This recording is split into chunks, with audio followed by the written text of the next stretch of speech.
Buenos días a todos y a todas. Quiero comenzar esta vocería saludando en primer lugar a las y los estudiantes que hoy día retornan a sus clases, ¿cierto? Inician sus clases. Por cierto, también a las y los apoderados que lo acompañan, me imagino, en una ajetreada mañana. Y junto con ello también, obviamente, a todas las comunidades escolares que estuvieron también preparando este retorno a clase. Nosotros también hicimos lo nuestro, obviamente, lo que nos corresponde, nos compete, que es prepararnos. Y en eso mencionar algunas cosas, ¿no? Primero, en materia de transporte público, nos hemos dedicado a preparar este retorno a clases reforzándolo, y en particular con los aumentos de frecuencia en el transporte público e incluso los trenes interurbanos y, por cierto, también con una fuerte fiscalización en los principales ejes. Junto con ello, evidentemente, también todo lo que es la entrega de útiles, de textos escolares y de los útiles escolares que entrega la JUNAEV. Junto con ello quiero recordar algo muy importante porque el presidente Gabriel Boric, en su arribo al archipiélago Juan Fernández, dio inicio a la ceremonia a inicio de año escolar 2026, es decir, desde este archipiélago se inició formalmente el año escolar para todo el país, en un acto que es muy simbólico porque lo hizo particularmente en el inicio de obras de la escuela Insular Robinson Crusoe, una escuela, un colegio que se venía esperando hace mucho tiempo porque fue devastado por el terremoto y tsunami del 27 de febrero del 2010 y que estaba todavía pendiente de reconstrucción. Eso da cuenta no solamente que hay una tarea de gestión importante que tenemos como gobierno de iniciar el año escolar, incluso hacerlo desde zonas que no son usuales, como lo podría ser este archipiélago, sino que también reforzando que hay tareas que son de Estado y que traspasan gobierno tras gobierno, y nosotros nos llena de orgullo haber podido recuperar la esperanza de la comunidad escolar, de la y los estudiantes del archipiélago en que su proceso educativo, ¿cierto?, por fin va a ser en una infraestructura como corresponde, de alto nivel, en una escuela, ¿no?, constituida después de tantos años de espera tras el terremoto y tsunami del 27 de febrero del 2010. Así que van a poder volver a tocar la campana gracias a este cumplimiento de un compromiso del presidente Gabriel Boric.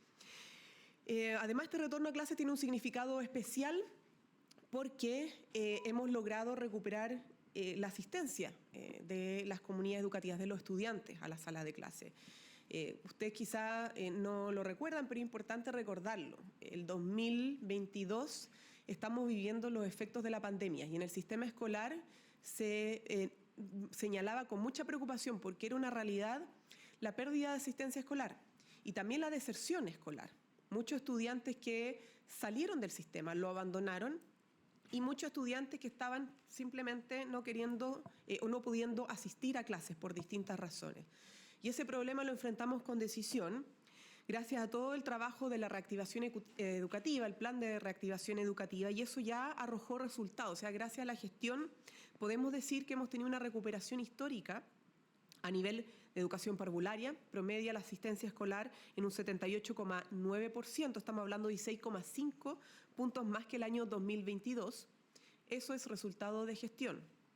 También en educación escolar alcanzamos un 87,4% del promedio de asistencia escolar, que está solo 1,5 puntos de la asistencia que teníamos el 2018, es decir, estamos recuperando los estándares y los promedios prepandemia, particularmente en educación parvularia y casi en educación escolar.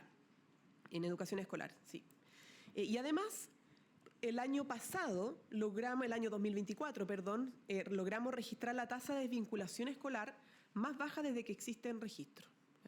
O sea, tenemos 3 indicadores muy concretos de cómo, gracias a la gestión del Ministerio de Educación, pero también de las comunidades educativas y el compromiso de las familias, hemos recuperado asistencia después de los efectos de la pandemia y además en la revinculación escolar, y eso se ha traducido en que más de 18.000 estudiantes regresaran a las aulas. Eso es un paso muy, muy importante que nos llena de orgullo y da cuenta de que Chile obviamente puede y ha podido volver a levantarse de los efectos a nivel escolar y educativo de la pandemia. Por otro lado, en cuanto a gestión, queremos recordar que estamos en pleno proceso de entrega de los textos escolares, 3 millones de textos a estudiantes, 19.000 millones de pesos destinados a los textos escolares para que les lleguen a través de sus escuelas a las manos de los estudiantes. Y además, a través de la JUNAEB se encuentra que se están entregando los sets de útiles escolares a más de 2 millones de estudiantes, ¿no? Tenemos además a través del CERNAC un cotizador online para compras a precio de comercio formal, para que la gente pueda obviamente llegar a productos con garantía y también con los mejores precios para adquirir estos útiles escolares. Queremos recordar, eso sí, que los textos, uniformes escolares, útiles escolares, no son, el tenerlos no son, o no tenerlos más bien, no son un impedimento para que se ejerza el derecho a la educación.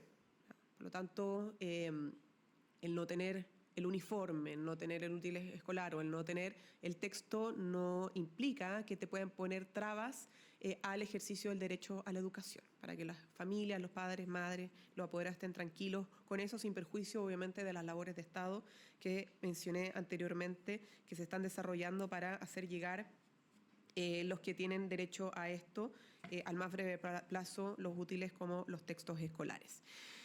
Por otro lado, queremos destacar 2 cumplimientos de compromisos del presidente Gabriel Boric al inicio de su mandato que ya hemos logrado. En primer lugar, el plan de emergencia habitacional ha logrado cumplir su meta. El 100% de la meta del plan de emergencia habitacional que se le instruyó al Ministerio de Vivienda se cumplió. Esto obviamente es una gran noticia.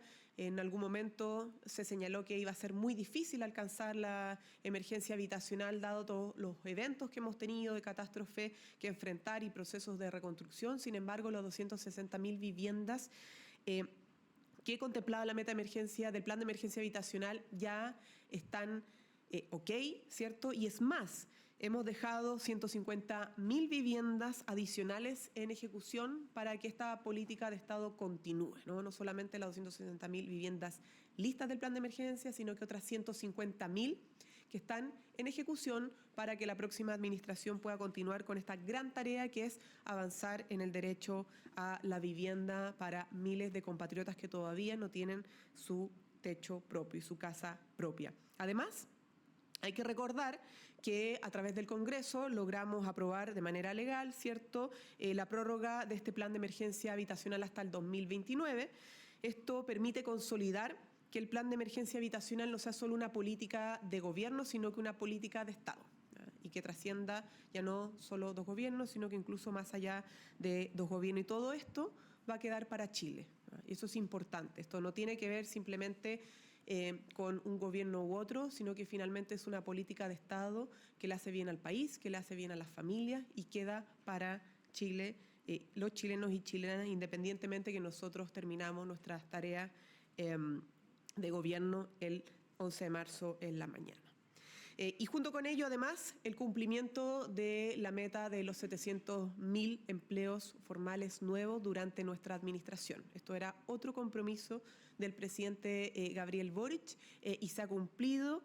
Incluso superamos los 700.000, estamos hablando de la creación de 705.000 empleos. 80% de ellos, además, son empleos formales y el 65% son empleos ocupados por mujeres. Esto habla, obviamente, no solo de la formalización del empleo, de que combatimos la precariedad laboral con la creación de empleo formal, sino que también desde un punto de vista de inclusión hacia las mujeres hemos logrado efectivamente incorporar a más mujeres en el ámbito del mercado laboral. Pero esto no es suficiente. Obviamente que no nos conforma y por eso queremos destacar algo que está en el centro de la conversación y ha estado durante semanas. El proyecto de ley de sala cuna para Chile.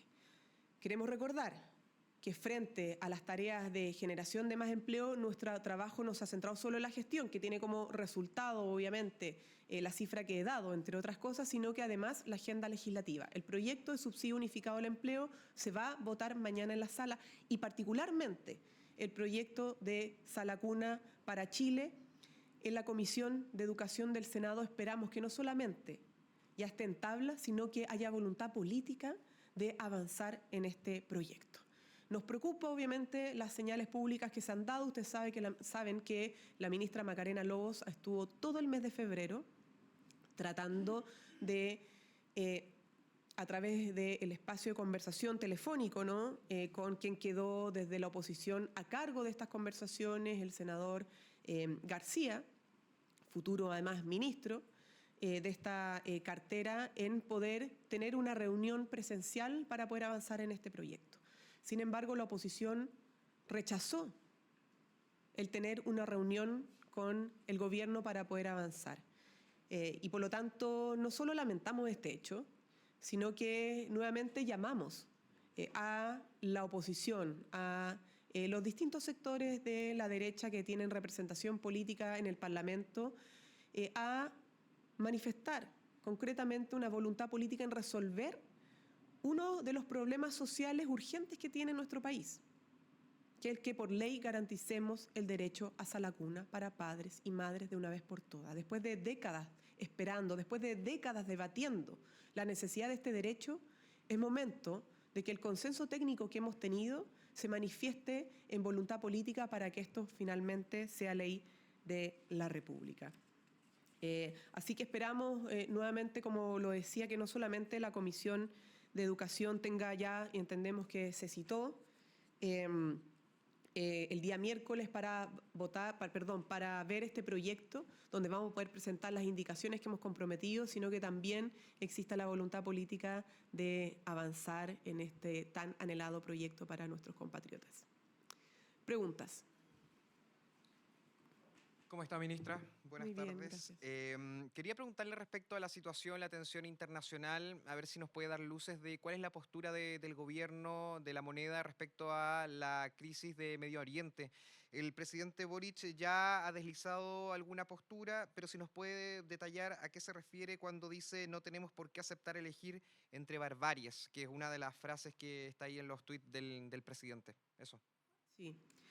Bueno, yo creo que es importante recoger tanto la declaración de la Cancillería como las propias declaraciones del presidente Gabriel Boric, que refuerzan básicamente la claridad de nuestra política exterior. Nuestra política exterior se basa en principios, el principio del respeto y promoción del derecho internacional. El derecho internacional significa no elegir bandos, no ponerse de un lado u otro, sino que ponerse del lado del derecho internacional, para respetar finalmente la convivencia de las distintas naciones del mundo, ¿no? Y por eso es que el presidente señala que no hay que elegir entre barbaries, que nada finalmente justifica el bombardear un país, bombardear una escuela de niñas, bombardear un hospital, porque al final las guerras muchas veces prometen iniciarse en el nombre de la paz, en el nombre de la democracia, en el nombre de la libertad. Prometen las guerras iniciarse en nombre incluso a veces de Dios. Lo ha dicho y lo dijo una vez Eduardo Galeano, ¿no? Y buscan justificaciones de ese tipo.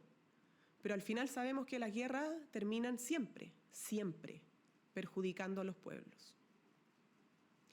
Y buscando, obviamente, solventar intereses de otro tipo, por lo general en intereses económicos, sobre recursos naturales, sobre control de otras naciones, y por lo tanto el derecho justamente internacional busca siempre respetar a los pueblos, los derechos humanos de las personas, ¿no?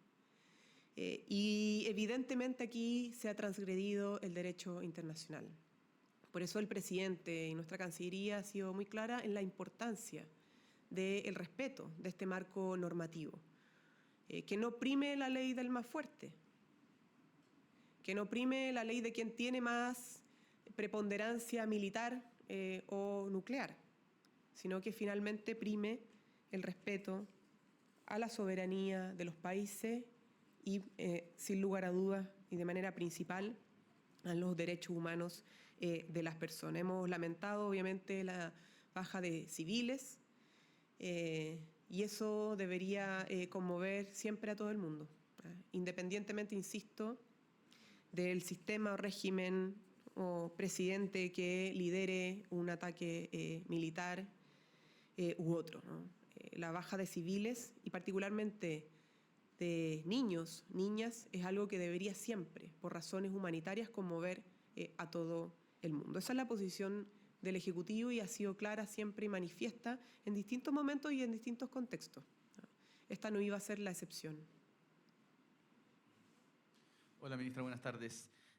Ahora con la reactivación del Comité Político Ampliado, queríamos preguntarle por el cónclave que sabemos se va a realizar el próximo viernes. ¿Cuál es el diseño que se tiene para esa jornada y saber qué tipo de unidad ven ustedes más factible o que van a empujar en el progresismo cuando trascienden algunas consignas como unidad en la diversidad? Y también preguntarle, ministra, si la Federación Regionalista Verde va a estar invitada a este cónclave. Sí, el cónclave o encuentro progresista es el día viernes. Están todos convocados desde las 2:30 de la tarde hasta alrededor de las 8 de la noche en el ex Congreso Nacional. Se ha cursado invitación, por cierto, a todos los partidos del mundo progresista, incluida la Democracia Cristiana, aunque no sea parte del gobierno, consideramos que un partido de centro que es parte del mundo progresista, es decir, todos los partidos del mundo progresista de izquierda hasta el centro.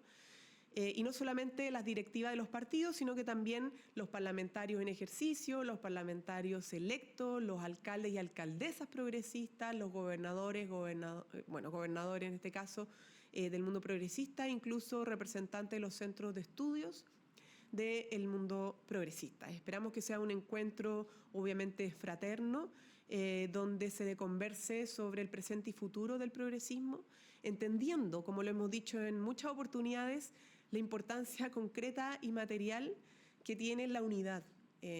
Entendiendo la diversidad del progresismo, la unidad tiene efectos concretos en la vida de las personas. La reforma de pensiones fue gracias a la unidad del progresismo. Las 40 horas fue gracias a que nos pusimos de acuerdo. El salario mínimo histórico que alcanzamos también fue fruto de la unidad del progresismo. El royalty minero fue fruto de la unidad del progresismo. El que tengamos también una estrategia respecto al litio. En fin, es porque hemos logrado trabajar juntos, con resultados concretos a pesar de las diferencias.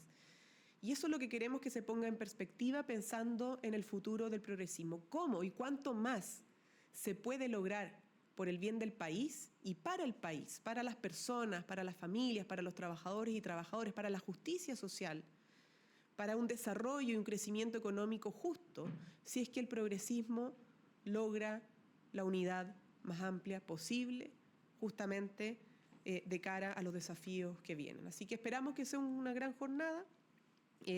Nosotros estamos liderando la convocatoria, más entendemos que después del término del gobierno serán los propios partidos los que tendrán que determinar cómo continúa ese trabajo, esa conversación, esa articulación o coordinación para alcanzar esos objetivos de unidad con resultados por el bien del país. Solo para aclarar. Perdón, están todos invitados. Incluso la federación. Sí, exactamente. Ya, y solo para aclarar, ¿esta consigna de unidad en la diversidad es validado para usted? Obviamente, vivimos una democracia, bien sabemos que existen distintos partidos del mundo progresista, unos de izquierda, otros de centro-izquierda, otros ya de centro, y eso los hace diversos. Todos tienen distintas trayectorias, tienen distintas identidades, tienen diferencias efectivamente en distintos ámbitos, pero lo cierto también es que en el marco de esa diversidad, muchas veces y en momentos muy clave y determinantes han logrado una unidad de propósitos que ha dado resultados beneficiosos para el país. Y por eso mencionaba ejemplos concretos. El resultado de la reforma de pensiones que hoy día está permitiendo subirle las pensiones a nuestros jubilados, incluso a más de 100.000 pesos, gracias al Seguro Social, es algo concreto, fruto de la unidad, fruto del trabajo perseverante y unitario del mundo progresista. Entonces, la diversidad no es un obstáculo. No es un obstáculo cuando se entiende, obviamente, que hay momentos donde se requiere acuerdos unitarios para avanzar. Y ahí está la evidencia más reciente que podemos poner como ejemplo a través del resultado de reforma de pensiones, de las 40 horas, del salario mínimo, de la política nacional de cuidados, que hoy día nos permite tener una ley de cuidados a nivel nacional, en fin. Así que esperamos perdón, que entendiendo más los desafíos que el país tiene hacia el futuro, que se siga comprendiendo que la unidad en la diversidad ha logrado resultados muy positivos para el desarrollo de nuestra patria. ¿Cómo está, ministra? Buenas tardes. Buenas tardes. Quiero consultarle por el proyecto de Salacuna.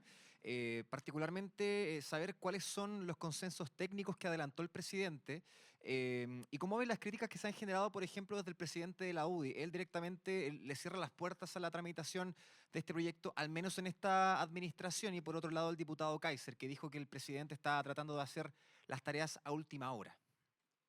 A ver, el presidente de la República no adelanta nada que además ya no haya sido conocido por todos ustedes. Desde el momento uno hemos dicho, más que del momento uno, desde que supimos que el presidente de la Comisión de Educación del Senado no convocó a sesión de la comisión por encontrarse con permiso constitucional, dijimos que nos sorprendía esta actitud, que era irresponsable porque ya existía un consenso técnico en ese momento.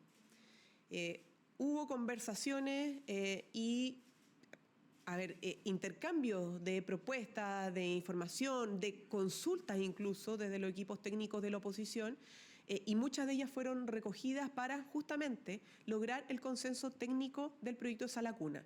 Por ejemplo, en torno al fondo de financiamiento para la Salacuna. Un fondo que tiene aportes como propuesta nuestra, ¿cierto?, en consenso con ellos, de los empleadores como también del Estado. O el consenso técnico sobre los plazos que deben cumplirse para que las salas cunas tengan el certificado, ¿cierto?, y cumplan con los requisitos técnicos en materia de calidad para ser parte del sistema que garantice este derecho. En fin, ya sabemos hace rato que existe consenso técnico. El problema que hemos tenido hasta la fecha es que no hemos encontrado la voluntad política. Ese es el problema.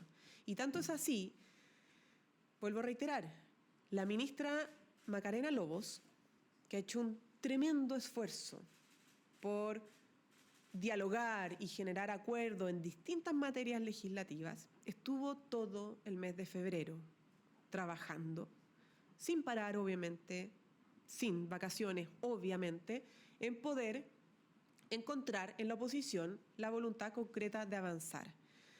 La oposición fijó un canal de comunicación, el senador García, con quien además tuvo una reunión bilateral donde él mismo manifestó voluntad política de reunirse con el Ejecutivo. Sin embargo, el mismo senador le comentó que que la oposición, la derecha, decidió no reunirse con el Ejecutivo para avanzar. Eso es una decisión netamente política, no técnica. Y totalmente incomprensible. Totalmente incomprensible cuando tenemos a nivel social, académico, un apoyo transversal a una iniciativa que es urgente, que es necesaria y fundamental para las madres, para los padres, para que puedan tener tranquilidad y certeza de que existe una ley que les va a garantizar el derecho a Salacuna para sus bebés, se diga, ¿cierto?, que no se va a avanzar por razones que no tienen ninguna, lamentablemente, explicación. Entonces, nosotros esperamos, obviamente, y vamos a insistir en aquello, como lo hemos dicho, siempre hasta el último día de nuestro mandato, en que esto avance. La comisión fue citada, supimos hace algunos minutos atrás, y esperamos que tras esa citación la Comisión de Educación avance, que se pueda votar. Estamos en primer trámite. Ni siquiera esto ha pasado del Senado a la Cámara de Diputados y Diputadas. Entonces esperamos que al menos avance en sus trámites correspondientes, votándose en el Senado, porque eso le va a dar también mayor tranquilidad y certeza a las familias que están hace años esperando un proyecto como este, sino décadas, ¿no? Porque este debate ya tiene alrededor de más de 20 años, ¿ya? Mucho más de 20 años, diría yo. Recordemos que este proyecto además busca eliminar el requisito de las 20 trabajadoras por empresa para recién garantizar el derecho a sala cuna. O sea, tan básico como eso. Y respecto a las críticas, el diputado Kaiser, que hablaba de que el presidente estaba haciendo las tareas a última hora. ¿Cómo ven esos dichos? Pura opinología, sin sustento en los hechos. Este proyecto tiene un debate de larga data, no es nuevo, pero materializó el gobierno anterior el ingreso de un proyecto de derecho a sala cuna, que no tenía consenso, que tenía reparos de amplios sectores, particularmente de los gremios y las educadoras de párvulo. Para poder destrabar este problema inicial, avanzamos en un proyecto de modernización de la educación parvularia para elevar los estándares de calidad para las jardines infantiles, ¿cierto?, salas cuna, quedando obviamente pendiente el derecho a sala cuna propiamente tal, y para eso se hicieron distintos diálogos sociales, políticos, académicos, y por primera vez logramos un consenso muy transversal en ese mundo para poder avanzar, incluso con los representantes técnicos de los parlamentarios de oposición. Todo ese trabajo se ha hecho mes tras mes. Esto no es algo de último minuto. No es algo de último minuto. Hay distintas acciones que demuestran aquello. Ustedes han visto incluso las cartas a distintos medios de comunicación de personas que no tienen nada que ver con el oficialismo. Eso da cuenta de que técnicamente el proyecto se trabajó y se preparó de tal manera que tiene lo suficiente para poder avanzar. Hasta el exministro Harald Beyer, creo que lo señaló. Yo creo que está bueno de frase al voleo, de opinología. Todo es para hacer un punto político que no va al caso. Pensemos, insisto, en las mujeres y hombres que están esperando. Hay muchas mujeres que tienen derecho a sala cuna, pero hay otras tantas que no tienen todavía derecho a sala cuna y que lo necesitan para poder ir a buscar trabajo o incluso para poder en su trabajo estar más tranquila y no tener que hacer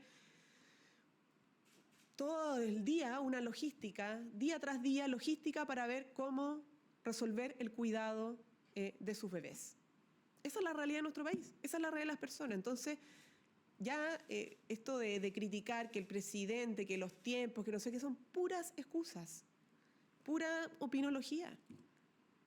Y no contribuye absolutamente en nada en destrabar y resolver, insisto, este problema social que se arrastra hace mucho tiempo y que tiene todas las condiciones técnicas para poder resolverse.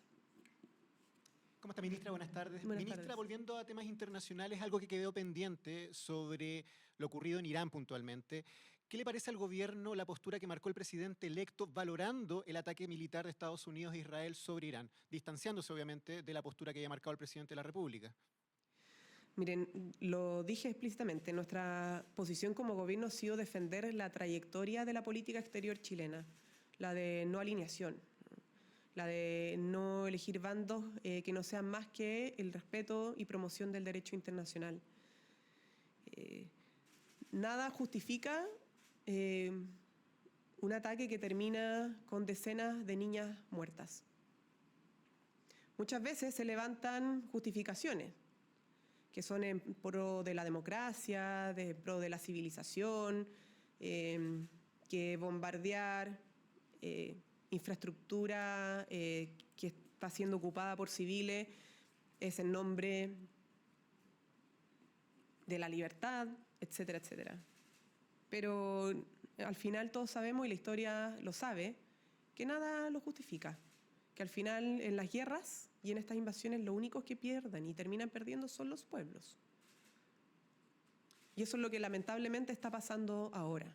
Por lo tanto, más allá de lo que ha señalado el presidente electo y de lo que vaya a ser su política exterior, nosotros lo que podemos sí decir con mucha tranquilidad es que nuestra política exterior ha sido y seguirá siendo hasta último minuto una política de Estado que defiende y reivindica el derecho internacional. Ministra, y lo segundo, sobre la polémica que se ha generado en los últimos días sobre el cable submarino chino y la reunión entre el presidente Boric y el presidente Kass para mañana. Primero, ¿la reunión fue solicitada por el presidente electo o fue una propuesta del propio presidente Boric al presidente Kast? Y lo segundo, considerando las citaciones que han existido al Congreso convocadas para el canciller y las polémicas que se han generado con la actual oposición, ¿se pudo haber hecho una reconstrucción más precisa acerca de la gestión, en los diálogos que existieron para poder definir el camino de este cable, para evitar las confusiones que se dieron en los últimos días y estas dudas que se han generado en el ambiente? Bueno, sobre lo primero, efectivamente, el presidente Gabriel Boric insistió permanentemente y sobre todo desde que se supo la sanción de Estados Unidos arbitraria y unilateral contra un ministro del Estado de Chile en sostener esta reunión. Pero no es lo importante eso. Lo importante es que puedan tener una conversación como jefe de Estado y futuro jefe de Estado en temas que son sumamente relevantes para el país. Uno tiene que ver con una infraestructura de un proyecto a solicitud de un consorcio privado, que es el proyecto de cable de China a Chile, o Hong Kong, ¿no? Que es algo que ha sido parte del debate de las últimas semanas. Y además también otra política de Estado que es muy importante, al menos para nuestra administración, que tiene que ver con la Comisión Verdad y Niñez. Hay temas asociados obviamente a seguridad, particularmente ponerle los resultados muy positivos que hemos tenido de la gestión en la macrozona sur, también respecto a políticas migratorias y además de políticas fiscales. Entonces esperamos que sea una reunión muy productiva, muy conducente en la línea de lo que hemos respetado y defendido desde el primer momento, que independientemente de las diferencias políticas que es evidente que tenemos, exista una continuidad de Estado, un traspaso administrativo responsable, y en eso se va a centrar la conversación del día de mañana. Sobre la otra pregunta, mire, yo respondí a esta pregunta más o menos después de mi reunión bilateral el día jueves. Desde el día 1 hemos dicho como gobierno de manera muy categórica que el proyecto de cable a China está en evaluación. Hemos sido totalmente honestos y transparentes en decir que está en evaluación. ¿Por qué está en evaluación? Un proyecto de estas características, en primer lugar, desde el punto de vista administrativo, requiere 13 trámites para su aprobación. El famoso decreto, que además nunca tuvo efecto porque nunca se mandó a Contraloría General de la República, es uno de 13 trámites para que pueda ser finalmente aprobado un proyecto de este tipo. Pero no bastando con esa evaluación administrativa formal que requiere un proyecto de estas características, el Ejecutivo, el Gobierno, en una especial prudencia, ha solicitado más informes y antecedentes para evaluar el proyecto en función de las legítimas preocupaciones, aprensiones que se le han presentado y han puesto sobre la mesa. El resto es pura intencionalidad de poner un manto de duda y sospecha en el gobierno en vez de condenar sanciones unilaterales y arbitrarias de un gobierno extranjero contra un ministro de Estado. O sea, resulta hoy día sospechoso que el gobierno evalúe un proyecto de inversión. Ahora resulta sospechoso que las autoridades de un gobierno se reúnan con representantes chinos. Pero por favor, si nuestro principal socio comercial es China, sectores de todo el espectro político no solo viajan a China, se reúnen con gremios, con el embajador, etcétera. O sea, es parte de lo que ha pasado durante décadas. Pero ahora resulta sospechoso. Yo me preguntaría cuál es la intencionalidad política de instalar esa sospecha. Nuevamente, o sea, hay una construcción de relatos sumamente fuerte por parte de los sectores interesados en esconder que el problema central está en que estamos recibiendo sanciones arbitrarias y que esas sanciones arbitrarias quieren poner en jaque nuestra soberanía y nuestra capacidad de decidir soberanamente sobre proyectos de inversión y quizá mañana sobre qué otra materia. Ese es el punto de fondo. Y yo llamaría nuevamente a tener una reflexión crítica a la ciudadanía respecto a cómo se está dando este debate. Ministra, Ministra, hoy publicamos en Bio Chile un reportaje que hace alusión a este sueldo millonario de una periodista del SAG, donde la Contraloría está pidiendo explicaciones al gobierno, son 6,5 millones que percibe mensualmente. ¿Podría explicar, transparentar a qué se debe, por qué tan alto la remuneración? Todo esto, obviamente, como procede frente a oficio a Contraloría General de la República, la Contraloría General de la República solicita, por lo tanto, para esclarecer las dudas, información al Ejecutivo y esa será entregada, evidentemente, por parte del organismo correspondiente. ¿Pero podría explicar usted ahora a qué se debe? Es que esto tiene un conducto formal, yo en este momento no tengo los elementos técnicos, pero se va a responder mediante conductos formales esta inquietud. ¿Se puede dar garantía que eso es legítimo? ¿Está en el marco legal ese sueldo? Sí, o sea, esto lo va a responder el organismo formal y se va a ir a través de esa respuesta a explicitar cómo se ajusta a normativa.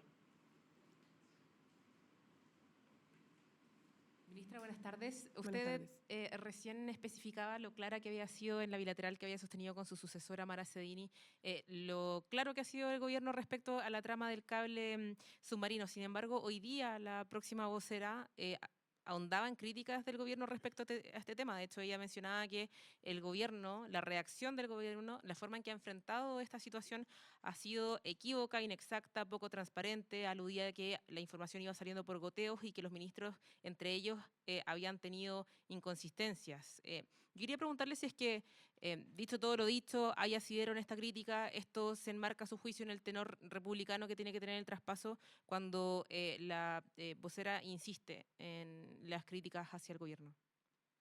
A ver, mire, la única imprecisión fue algo que la propia ministra Lobo señaló sobre si el retiro de la firma de un decreto que no había sido enviado a Contraloría fue antes o después de la reunión del ministro de Transporte con el embajador. Y evidentemente la ministra Lobo no ha estado en esta conversación, la ministra Lobo ha estado en un trabajo imparable de conversaciones para preparar la semana legislativa. Cosas que pueden suceder, ¿no? Y ella misma lo expresó. Por lo tanto, más allá de eso, nosotros hemos sido sumamente precisos y claros, vuelvo al punto, en señalar las distintas etapas de evaluación que tiene un proyecto como este. No hay una decisión tomada, porque no la hay. Porque está en evaluación. Es un proyecto que no ha sido ni desechado ni aprobado. Y que incluso se hubiese mantenido la firma del decreto de la Subtel enviado a la Contraloría General de la República, aún así el proyecto no estaría todavía aprobado porque tiene 13 trámites. 13 trámites. Entonces, yo entiendo que se quiera construir un cuento, un relato, una idea. Y es parte de la política. Sin embargo, en los hechos, este proyecto no está ni aprobado ni desechado. El gobierno ha sido categórico en señalar eso. Esa es la realidad. Es un proyecto que está en evaluación y por lo tanto no ha sido ni aprobado ni desechado. No sé cómo más puedo repetir esto para que quede claro, porque el resto es si quien le dijo que no sé qué, que la reunión aquí, todo se construye para mantener y poner foco en un manto de duda respecto al gobierno en vez de poner foco en el problema de fondo, que es que estamos en una disyuntiva de si somos capaces de defender o no la soberanía de nuestro país, ¿ya?, frente a presiones y amenazas de gobiernos extranjeros. O vamos a encontrar legítima la presión y la amenaza de gobiernos extranjeros y por lo tanto pedirle cuenta y juicio y ponerle juicio a las autoridades de nuestro Estado, ¿ya?, de nuestro país. Lo que se está haciendo lamentablemente por algunos sectores de la oposición es no cuestionar las presiones y la amenaza de un gobierno extranjero, pero sí cuestionar si un ministro de Estado se reunió con una autoridad u otra de otro gobierno, con una empresa de uno de nuestros principales socios comerciales. O sea, 2 más 2. Yo creo que lo que aquí es básicamente la construcción de un relato para eludir lo poco patriota que terminan siendo algunos, que se dicen patriotas. Ministra, una última cosa sobre el gobierno electo que surgió hoy es que el futuro ministro de Transporte, Luis de Grant, indicó y dio cuenta en en sus redes sociales que solicitó directamente al ministro de Transporte el poder no avanzar con la implementación del reglamento de la ley Uber. Él señala que esto va a ser perjudicial el reglamento como está para los usuarios y para el empleo. ¿El gobierno se allana a esa solicitud? Mire, nosotros hemos tenido distintas reuniones bilaterales, recogemos siempre las inquietudes, preocupaciones, tratamos de responder al máximo todas las preguntas que se nos hacen, de hecho, en las reuniones bilaterales, y todas, si ustedes, como han podido hacerle seguimiento, han terminado en buenos términos, valga la redundancia, han concluido en buenos términos. Cosa distinta, obviamente, es que nosotros como gobierno en ejercicio tomamos las decisiones porque somos ahora y hasta la mañana del 11 de marzo nosotros gobierno. Y respetaremos, obviamente, las facultades que tiene el próximo gobierno cuando le toque ser gobierno de tomar sus propias decisiones. Así que yo en eso no me adelantaría en lo absoluto. Aquí hay proyectos que se están tramitando, proyectos que están para votación en el Congreso Nacional, hay siempre evaluaciones técnicas, consideraciones y ponderaciones políticas en cada proyecto, pero al final nosotros tomamos decisiones como corresponde como Ejecutivo, porque somos el Ejecutivo hasta el 11 de marzo. Gobierno de Chile. Chile avanza contigo.